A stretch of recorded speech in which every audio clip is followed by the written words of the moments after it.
c'est déjà heureux que cette candidature féminine se décide dans l'arène politique, une arène qui de tout temps a été marquée par une forte présence, une forte domination des hommes.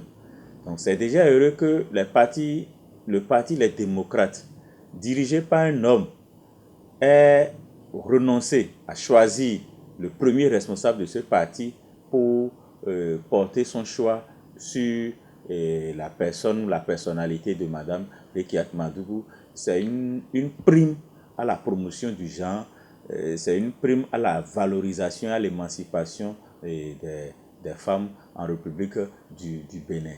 Qu'on lui fasse confiance, que son parti politique lui fasse confiance, quoique même si au sein du même parti, des candidatures indépendantes se sont faites enregistrer à la Sénat. Mais officiellement, on note que c'est elle et son colistier qui sont investis par le parti pour porter l'étendard du parti au cas où la Sénat, après étude des dossiers, étude préliminaire des dossiers, retenait leur candidature comme remplissant les conditions d'éligibilité pour prendre part à l'élection du 11 avril prochain. Aujourd'hui, le gouvernement de la rupture, ils ont fait leur mieux. Eux, le reste a terminé. C'est Rekiatou Madougou qui peut faire le combat qui reste.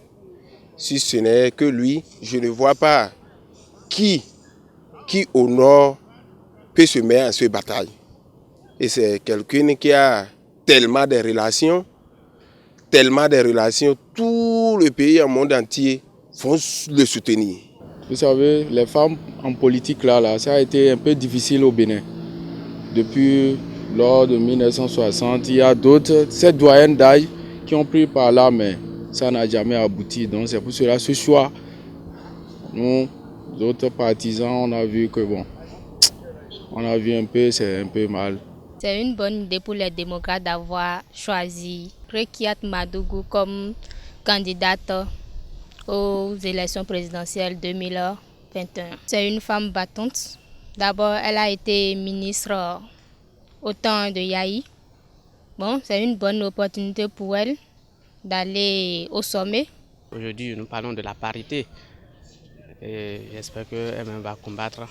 Et pour cette candidature, moi, j'ai beaucoup apprécié ça. Je suis très fier. Parce que Mme Elise Gbedou aussi avait déposé des candidatures, mais elle n'a pas pu combattre. Mais je souhaiterais que pour cette fois-ci, que Mme Rekiat puisse rapporter la victoire. Comme vous le savez, le travail n'a pas été fait par une seule personne. C'est un comité qui a étudié le dossier. Il y avait près de 12 candidatures, mais c'est elle qui a été retenue. En fin de compte, ça veut dire qu'il y a des critères sur lesquels le parti s'est basé et le comité aussi s'est basé pour que ce choix soit effectué. Donc, nous devons la soutenir, nous devons faire confiance à la coordination nationale, au président Dondé Yaïboni. Si le choix a été porté sur elle, donc ça veut dire que c'est un bon choix, nous devons la soutenir. Elle a occupé des postes ministériels dans le régime précédent. Donc ça veut dire qu'elle a déjà une expérience de la chose. En dehors de ça, elle est aussi conseillère du président d'un côté. Donc aussi c'est une expérience aussi avec ses relations un peu partout dans le monde. Toutes nos félicitations à ces dames. Parce qu'on a vu que des deux côtés, il y a des vice-présidentes, surtout avec Talata. C'est un leadership, c'est une question de leadership féminin qui est en train d'être développée. Ça permettrait de voir désormais les femmes impliquées dans la politique et de participer au développement national.